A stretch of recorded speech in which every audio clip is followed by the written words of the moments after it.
Race prior to the Belmont featured the best turf horses that we have here in the United States. Take a look at the Grade 1 Manhattan. A nice field of 9 assembled, 4 of them trained by, who else? Chad Brown. He had the favorite in here, the heavy favorite, Bricksmortar. He was bet down to odds of 3 to 5. Bricksmortar's been spectacular this year with the races that he has won.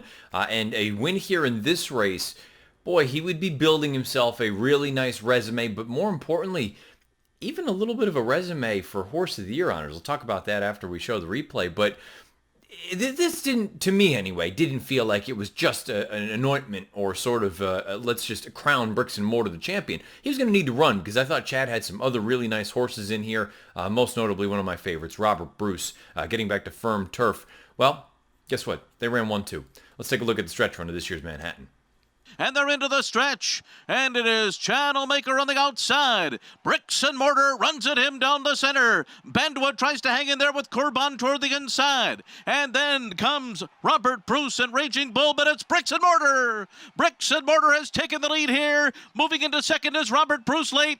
Bricksmortar is so good. He wins the Manhattan. Bricksmortar prevails over Robert Bruce. It is 3 to 5 over 8 to 1. Raging Bull, another Chad Brown horse, runs third at odds of 8 to 1. Rounds out your trifecta. Channel Maker finishes fourth at odds of 5 to 1. Let's talk about Bricksmortar. He's 9 of 11 lifetime, 11 times in the money from 11 lifetime starts, $4.3 million in career earnings. Owned by Clarovich Stables Incorporated and William H. Lawrence, trained by Chad Brown. Bred by George Strawbridge Jr. in Kentucky, ridden to victory by Irad Ortiz, Irad Ortiz is the rider. And the pedigree at the bottom of the horse card, he is by Giant's Causeway out of an Ocean Crest mare named Beyond the Waves. This is a really nice horse here, stating the obvious. Bricksmortar earned a 106 buyer, a 127 Timeform US rating that is pace adjusted as well as the raw number. So the numbers check out on both scales. He came home in 22:32. I've long said that Bricksmortar, the big thing for me, and for those of you that don't care about lead changes and mechanics and all that, that's fine. Again, as I've said in the past, maybe I hammer the point home too much, but you can quickly just fast forward a little bit if you don't want to hear about this. Usually when you see the best of the best, whether it's dirt, turf, sprint, it doesn't matter what it is. Most of the time they have just beautiful mechanics. They do everything the way they're supposed to. When you see a quarterback in the NFL, there's a big difference between watching someone like Tom Brady throw a ball and someone back when he played like Vince Young, whose arm angle is way the hell down here, and Brady's basically right over the top or three-quarter. With a pitcher, there's a big difference between someone with just beautiful picture-perfect mechanics and somebody who's a sidewinder or something crazy like that. Now, there are always going to be exceptions to the rule. And I think Bricksmortar fits in that. And keep in mind, Bricksmortar also had a pretty significant injury. He missed a lot of time. But he was a goofball beforehand as well.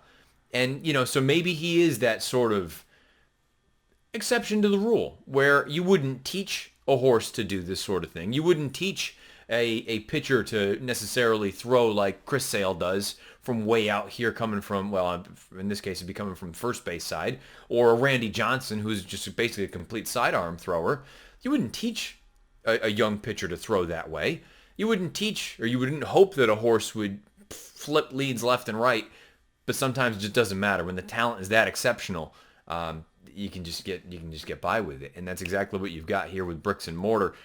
He just kicks like a mule. He's really talented. He just shows up and runs, and he goes out for the best that there is in Chad Brown. So Bricksmortar, you would assume whatever his next plan is, and I know that they had brought up the idea about distance with him, where most of these early races at 1 1/8 or 1 1/4, for the rest of the year, you get a little bit lean as far as those races are concerned. It'll be very interesting to see ultimately, let's just say Breeders' Cup going way down, looking way down the road. A horse like Bricksmortar, I don't see 1.5 miles for him. But is 1 mile too sharp for him? Because if that's the case, he's kind of in no man's land as far as that's concerned. But my bigger takeaway with Bricksmortar now, at this point, when you look at it, he's won the Pegasus World Cup. He won the Mervyn Muniz, which is a grade 2. Maybe it's not of the stature of his other 3 wins thus far, but he won the grade 1 Turf Classic at Churchill, and he won the grade 1 Manhattan. This is a horse that again, we have a long way to go, and it's the beautiful thing about the racing calendar.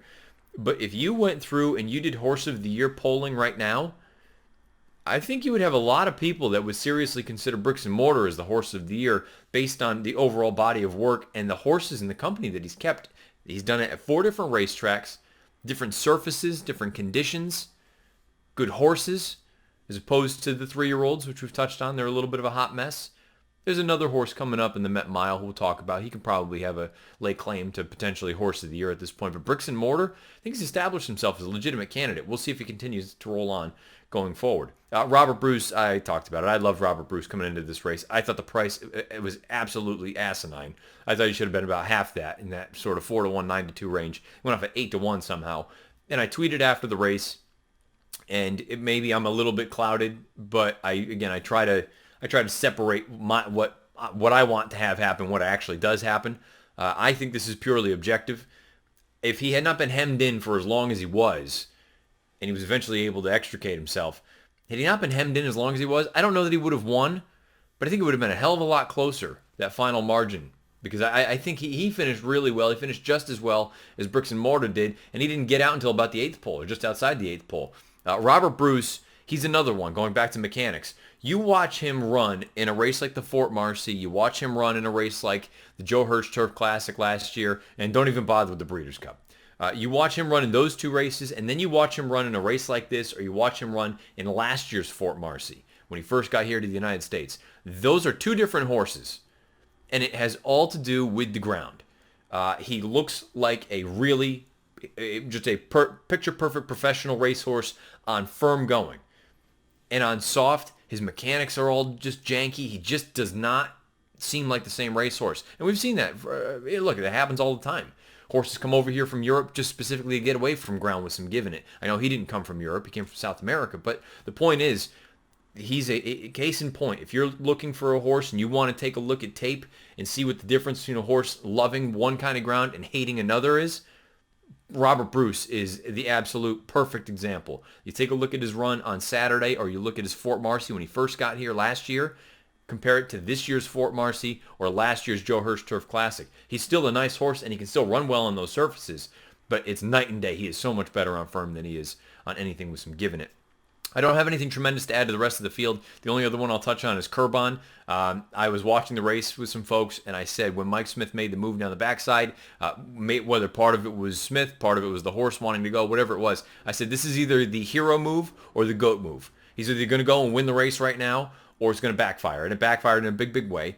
But to be fair, I don't think this horse really wants any part of 10 furlongs. I think he's best between a mile and an eighth. I think that mile and 16th, honestly, is really kind of his sweet spot, but it did. When you watch the race, it felt like that was we're going for it. Don't really know that we want to try to kick with all of Chad's horses. Let's try to blow this thing open, and if it works, you look brilliant, and if it doesn't, it doesn't look so great. Whether it was a combination of the connections choice or whatever it was, clearly it didn't work out. I'd like to see Qurban at shorter distances. Bricksmortar, what else is new? He wins another race, another grade 1. A 106 Beyer and a 127 Timeform US rating. He gets the job done. His 3rd grade 1 in 2019. Bricksmortar, you got to view him as a legitimate sort of candidate for Horse of the Year at this point.